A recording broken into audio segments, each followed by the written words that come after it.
Hey y'all, it is probably like 3 o'clock. My watch is backwards. Why is my watch backwards? That should tell you I just woke up. Um, I was having a spiritual download 3 o'clock in the morning, and I just woke up and I decided to journal the thoughts on my mind.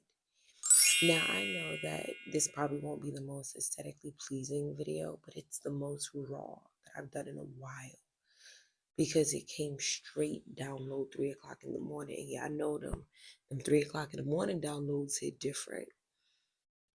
Me and Spirit had a conversation, or my higher self and I had a conversation. And the conversation was very healing, and it was self-forgiving. Self-forgiving. If it wasn't anything, it was definitely that. I started thinking about how I show up in the world and how I show up in relationships and how I show up for myself. I remember there was a moment I had a spiritual experience, and I saw myself sitting, Indian style, I guess that's what they call it. My legs were crossed, and in front of me was just a cloud of black and grayish, like just dust storm. The dust storm didn't consume me, and it wasn't inside of me, but I was just sitting there, just watching it. My face was numb, like there was no emotion. I wasn't afraid. I wasn't excited. I was just staring at it. And the version that I am now is watching me sit and just look.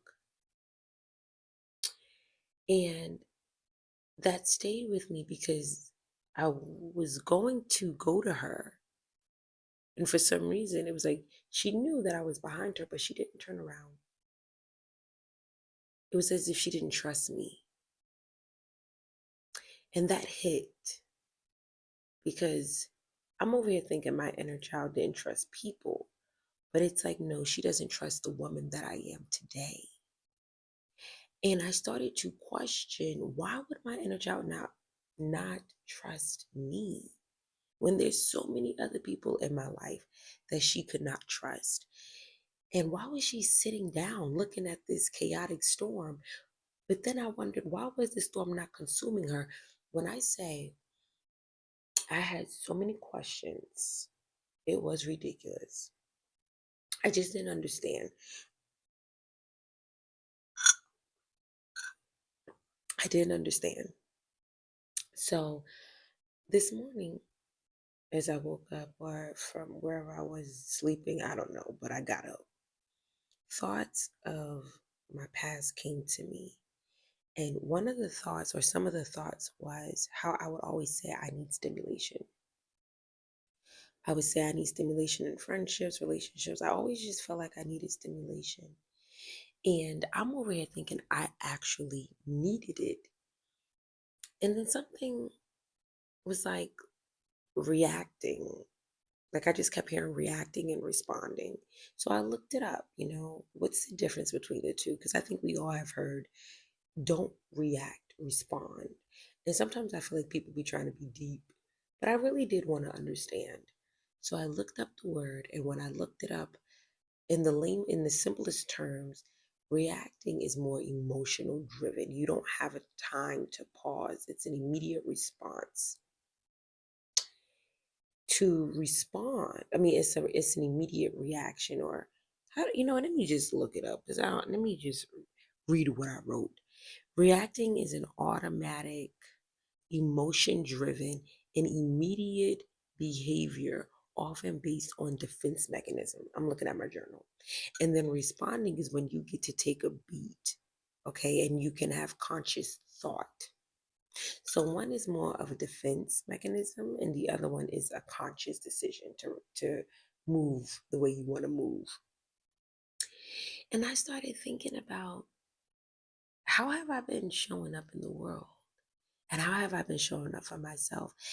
And when I really looked at those words and I just released all shame, guilt, any any feeling towards them, I realized I have been living in a energy of reacting. I would let things get so uncomfortable that I would react. So now it's emotion driven. Because of it being emotion driven, I noticed that I never got the responses that I really wanted or the outcomes that I truly desired had I responded. But then I went deeper and I was like, well, why would I be so reactive?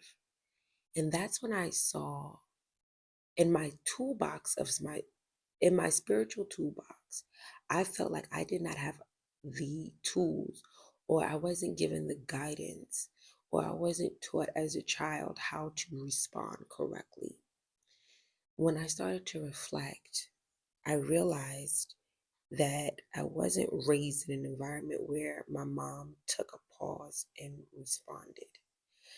I wasn't raised in an environment where I felt like my family took a pause and responded. I think everything was based off of impulse, defense mechanism. Everything was based off of an intense emotion.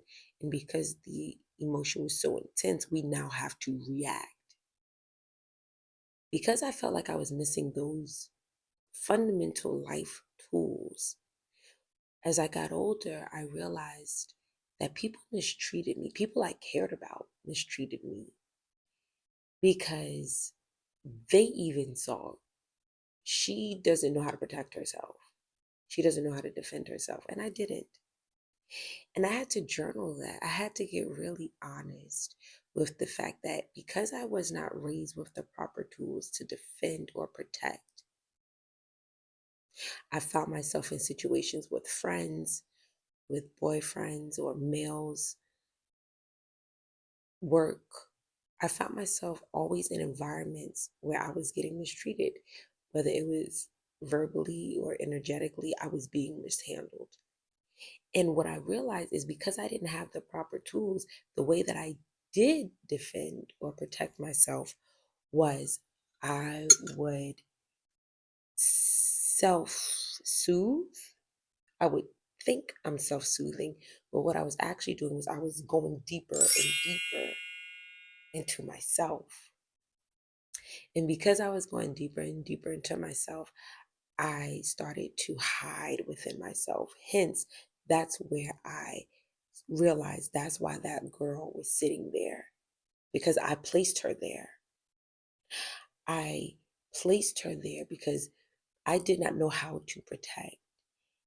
And I didn't want to offend anybody. Even though they hurt me, I did not want to react. So I just hid into myself. And then I realized I started to have resentment towards people because I didn't vocalize, you offended me.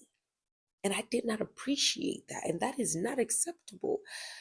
I would say nothing. I would go into myself and I would continue to deal with this person as if nothing happened, knowing that I am hurting inside while they're laughing and they're fine. That statement, time heals all wounds, I don't believe it. I don't, because time just made me more resentful. Communication, expressing it heals, in my opinion. It heals it because it's out of me. It's out. It's out. Now let time do what it needs to do. But as long as it's out of me, we can move on. Once I acknowledge, Shayla, you allowed people to disrespect you because you have to be truthful to get the healing. Once I realized that I allowed people to disrespect me, not because I didn't love myself, because I really do. And I really did. But I had to acknowledge that I did not have the tools to protect. And so I figured out a way to protect the best way I knew how, which was hide in myself. I realized that as I got older, my verbiage towards people shifted. The more I hid inside of myself, the more I would say things like I don't trust people. I don't like people. I don't like having a lot of people around me. I don't do too many friends. But what was actually being said is I don't trust that I can protect myself around people. Hence, I don't like people. It was never people. It was never people. It was always, I don't know if I can defend myself. I don't know if I can protect myself. So Y'all gotta go away. Not Shayla learn, not Shayla practice this. It was get away from me. Y'all are the bad people. And I'm so grateful. Oh, I'm so grateful that I have this moment of realization because now I know where to start. Now I know what I need. And I don't have to go back into my past and attack those people and call them, be like, you know, you didn't know. I can make a decision to start here on how do I want to protect myself? Articulate. I don't like that you said what you said that was not acceptable. Moving forward, don't do that. Let the cards lay. If they can't receive it, I don't even have to do anything. They're gone. That's it. That's it.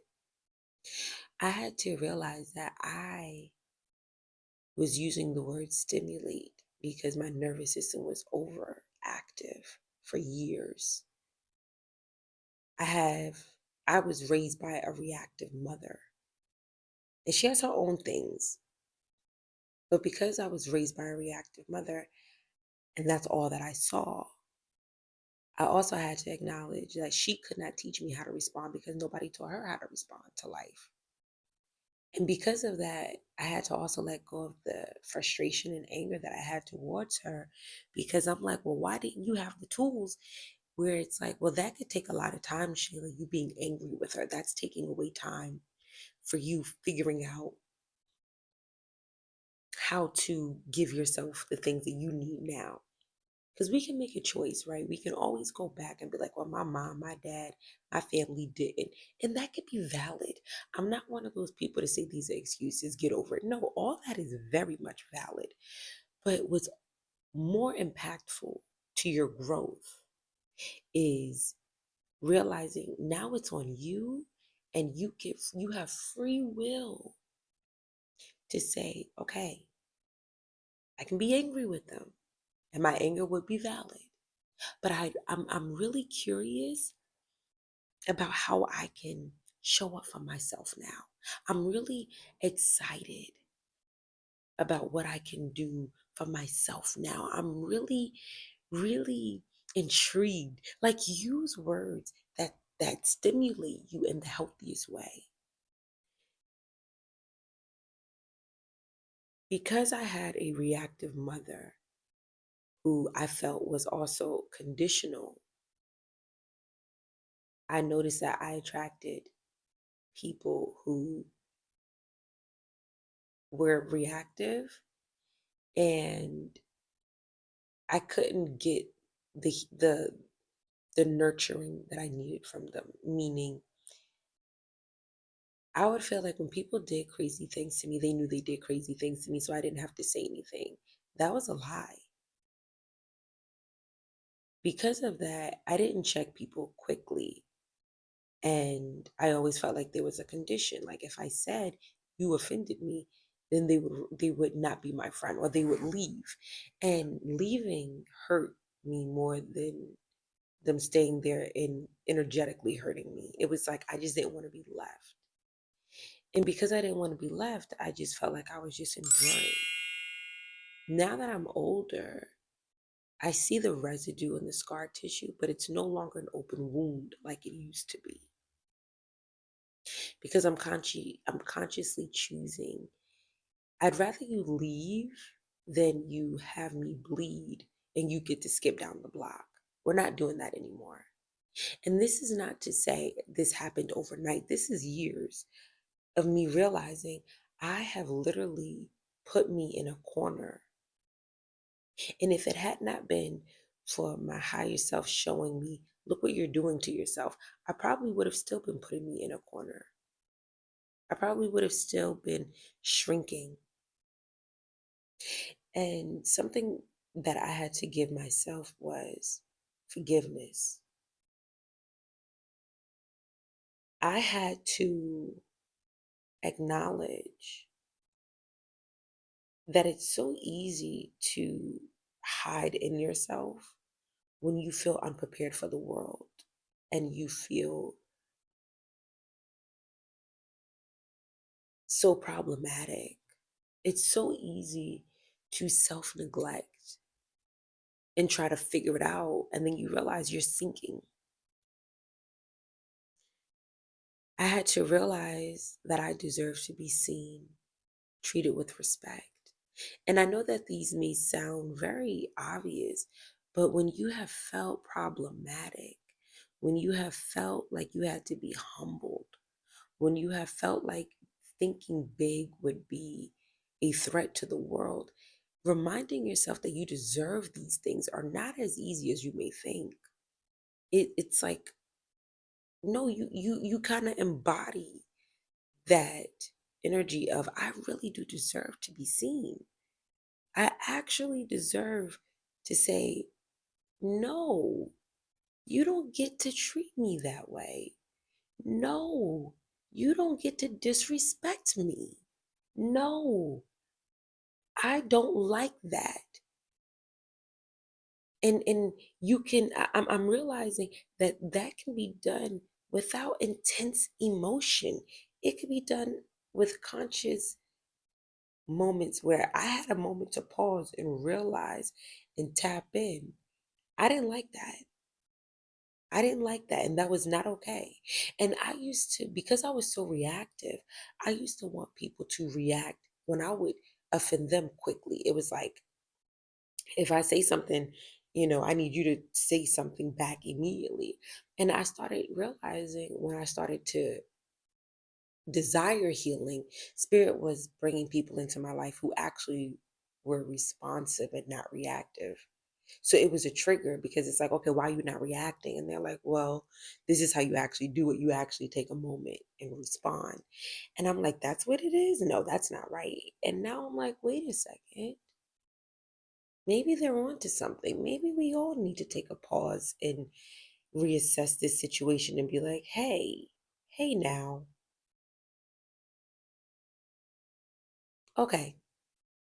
So I didn't want this video to be too long. I'm probably going to do a part two, but I'm proud of that moment of vulnerability. And I wanted to share it with you. And if you have felt any of these ways, do comment below and know that you're not alone and know that it is a process and it is a journey, but you don't have to carry it on your own.